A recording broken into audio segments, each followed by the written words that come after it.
හයි අදත් එක්තරා දවසක් වැහි බර කාලගුණයක් තියෙන ඒත් බලමු අද බරවලට ගින්දර දාන්න යන්නේ කාලෙකින් YouTube එකට vlog එකක් ගේලා බැරි වුණා වැඩ තිබ්බෙත් නැහැ වැඩ ඇත්තෙත් නැහැ ඉතින් හරි හරිම වෙලා ගියා අද බරල් 3යි තියෙන්නේ බරල් 8ක්ද 7ක් හරි 8ක් හරි තිබ්බේ දැන් 3යි තියෙන්නේ කොහොම සවුත් වෙලා බරල් අනික මේ දැන් ගොඩක් කරන්නෙත් නැහැ ආසනීප තත්ත්වවල ඔය හැම දෙයක්ම එක්ක වැඩ කරන කට්ටියක් දැන් නැහැ එච්චර ඉතින් ඒ හින්දා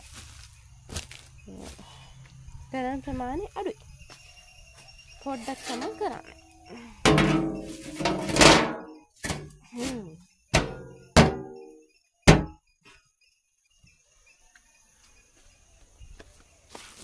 මේ හැම බැරල් එකකටම සමහර ඒවා නම් 55 ගහනවා සමහර ඒවා 7 ගහනවා එක එක බැරල් වලට එක එක ගාන ගහන්නේ බලමු අද දවස කොහොමද වෙන්නේ කියලා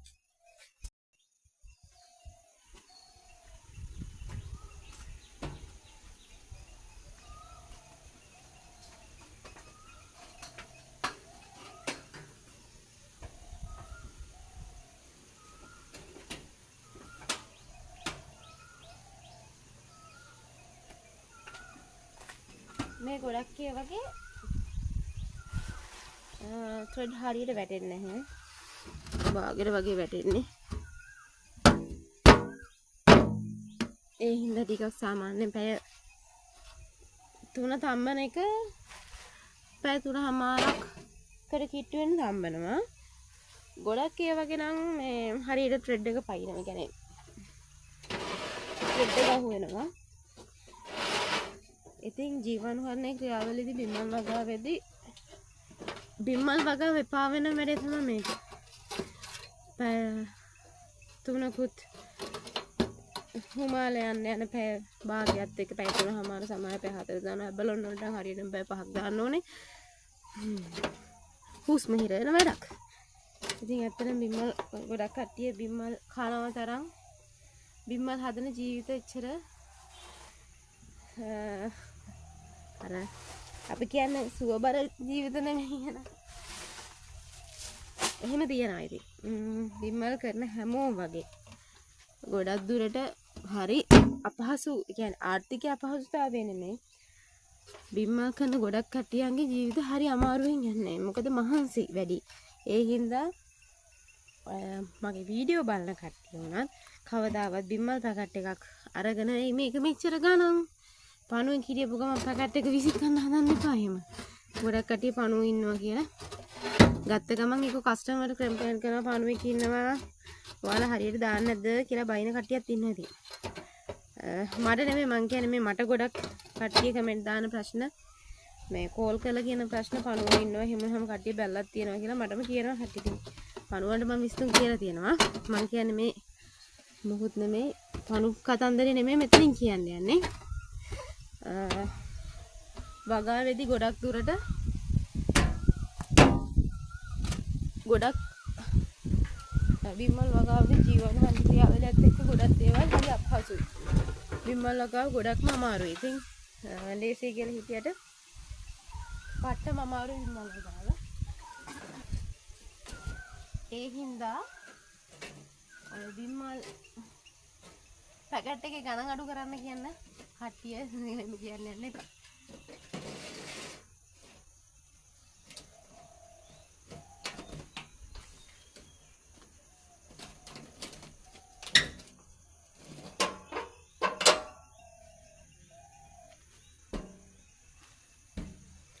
බැරල් වල පියන් ඔක්කොම වහගත්තා.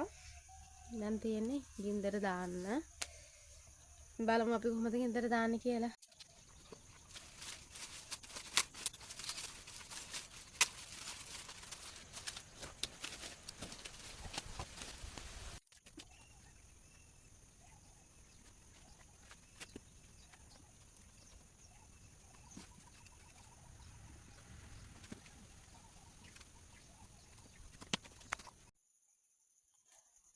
පේනවනේ එක බැරල් එකකින් කොච්චර දුම යනවාද කියලා ඉස්සරම පත්තු කරද්දි.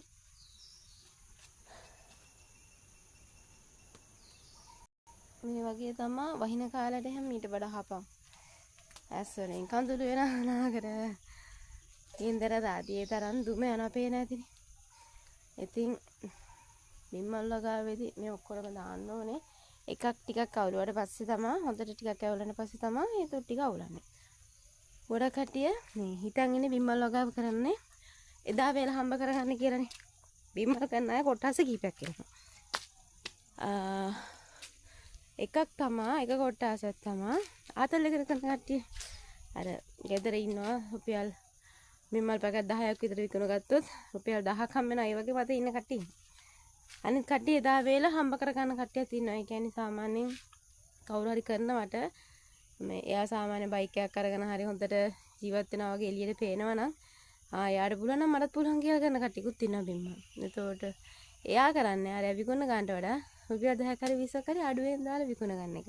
ගම්වල විකුණන කට්ටිය හිතන්නකෝ රුපියල් 100 අපි සාමාන්‍යයෙන් අපි දාන කඩවල 110යි. එතකොට විකුණන 140 මිල විකුණු මිල.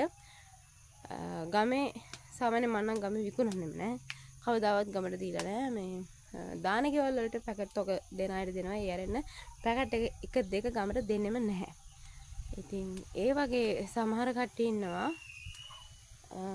අපි දැන් 110ට මම පිටට කඩවල වලට දාන රුපියල් 80 90ට ගෙවල් ගානේ විකුණන කට්ටිය. ඒ වගේ ඇත් ඉන්නවා. එක්කෝ ගෙවල් සාමාන්‍ය හොඳට බිම්මල් කරන කෙනෙක් ගමේම 110ට වගේ විකුණන කෙනෙක්ට තවත් කෙනෙක් ඉන්නවා ඊට වඩා එයාගේ බිස්නස් එක අලා රුපියල් 80ට 70ට බිම්මල් පැකට් විකුණලා එදා වේලා හම්බ කරගන්න කට්ටිය. අනිත් කට්ටිය තමයි මහ පරිමාණයෙන්ම ගෙවල් හදාගෙන වාහන අරගෙන අවුරුදු ගාණක් ෆීල්ඩ් එකේ අවුරුදු 10 20 ෆීල්ඩ් එකේ ඉඳගෙන බිම්මල් කරන කට්ටියක් ඉන්නවා.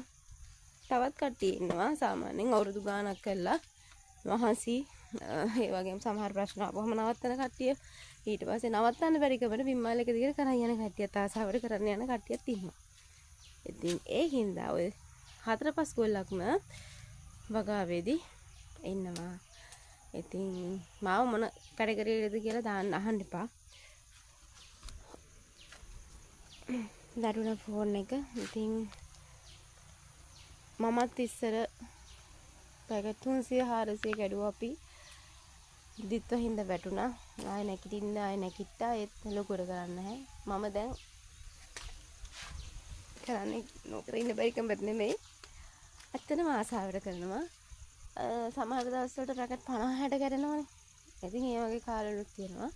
සමහර දවස්වලට පැකට් 10 20 කැඩෙන දවස්වලුත් තියෙනවා. ඉතින් පිටට පොට් එක දිගට දෙනවා. මගේ කස්ටමර්ස්ලා අමාරුවේ දාන්න නැති හින්දා යාළුවට එක දිගට වැඩ කරන කට්ටිය තම්බල කරන ඒත් මගේ ගෘහයේ පොට් 5000යි තියෙන නැත්තම් වෙලාවට 3500යි. සමහර වාරවලට 2000යි. ඉතින් සමහර වෙලාවකට දාන්නත් බැරි වෙන තරම් ඕඩර්ස් තියෙනවා. මොකද වෙනදා 7 දෙනෙක් අපි මායි මහත්තයත් එක්ක 7 දෙනෙක් වැඩ කරා. 5 දෙනෙක්. දැන් එක්කෙනයි මාත් එක්ක දෙන්නයි වැඩ කරන්නේ. ඉතින් ඒ හින්දා වැඩ ටිකක් අඩුයි.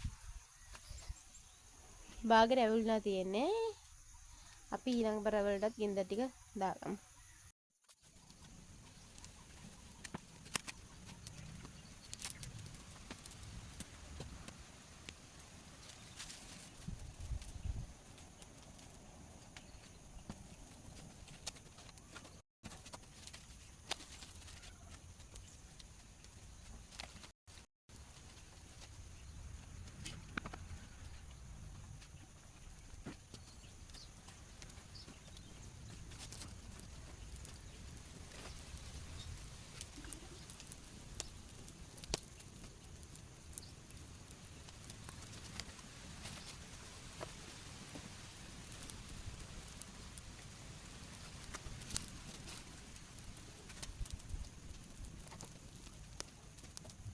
බරල් තුනටම ගින්දර දාගෙන ඉවරයි. පොඩි වෙලාවක් යනවා ගින්දර දාන බර 3ක් හින්දා. ඉස්සර මං 7කට ගින්දර දානවා. ලොකු අමාරුවක් වෙන්නේ නැහැ. මොකද දර තියෙනවා නම් වහින්න නැත්තම් දර හොඳට වේලලා නම් ගින්දර දාන්න ලොකු අපහසුයක් නැහැ. භූමි තෙල් අනික භූමි තෙලුත් තියෙනවා නම් ගැටලුවක් නැහැ. දැන් මම මේ මාසෙකින් වගේ තමයි මම දාන්න සිද්ධ වුණේ. මේ සති දෙකකට විතර කලින් එක දිගට තැඹුවට වැඩ කරන කෙනෙක් ගින්දර දැම්මේ. අද තමයි අද වැඩ කරන කට්ටිය නැහැ. එක්කෙනත් එයා ඉන්නේ අද. ඒ හින්දා ගින්දර ටික මට දාන්න සිද්ධ වුණා. නැත්තම් කොළපුස් කළුපුස් මේ ආසාදින දෙකෙන් එකක් අනිවාර්යෙන් එන්න ඉඩ තියෙනවා. ගොඩක් වෙලාවට බාහිර ජීවාණුහරණය කරපුවාම එන්නේ කොළපුස් එකයි කළුපුස් එකයි වැඩිපුර කළුපුස් වලට වඩා කොළපුස් එක. වතුර වැඩි වෙලා යම් කිසි මොකක් හරි හේතුවක් ඒත් තිබ්බොත් කළුපුස් එක එනවා. ඉතින් හොඳට පළවෙනි පැය භාගේ හොඳට ගින්දර දාගන්න ඕනේ. තාම බරල් පියන්වත් රත් වෙලා නැහැ. වතුර ගොඩක් දාලා තිබ්බොත් සාමාන්‍ය විනාඩි 45ක් විතර යනවා රත් වෙන්න. සාමාන්‍ය වතුර පොඩි ප්‍රමාණයක් තිබ්බොත් පැය භාගෙන් වගේ රත් වෙනවා. ඉතින් ගින්දර දාලා තියෙන්නේ පොඩි ප්‍රමාණයයි. මේ විදිහට සාමාන්‍ය ගින්දරේ මම පැය 3ක් විතර තම්බනවා. ජීවාණුහරණය මේ විදිහට කරලා ඊට පස්සේ හෙට උදේට තමයි දැන් වෙලාව අපි බලමු වෙලාව මතක නැහැ. දුම් ගන්නවා. දැන් 8යි වෙලාව. 8 වෙද්දි ගින්දර දැම්මා 8 9 10 11 11 වෙනකන් ගින්දර දාන්න ඕනේ. 11:00 වෙනකන්. ඊට පස්සේ මෙහෙම තියලා හෙට උදේට තමයි මේ බඩ පියන් අරින්නේ. ඉතින් වීඩියෝ එක ඉවර කරනවා.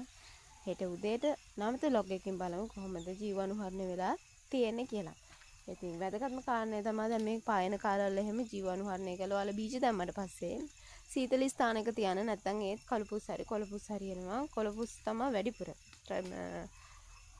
පායන කාලවලට එනවා හරියට මෙවුන් නැතුනහම, තැම්බුන් නැතුනහම, ඒ වගේම කොච්චර ජීවාණුහරණය වුණත් අධික පායන, අධික රස්නේ කාලය වලට කොළපුස් එක එනවා. ඉතින් ඒකට හොඳම දේ තමයි පායන කාලවල චුට්ටක් ජීවාණුහරණය ක්‍රියාවලිය කරලා බීජ දාලා බීජ ඖෂධ ගෘහයේ තියදී ටිකක් සීතල තැනක තියන්න.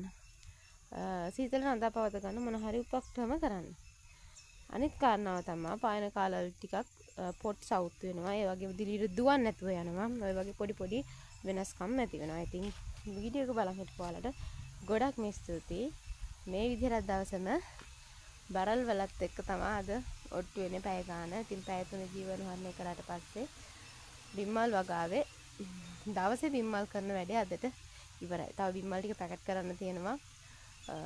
ඒ ටික පැකට් කරන්න ඕනේ. අදට ගිහින් එන්නම්.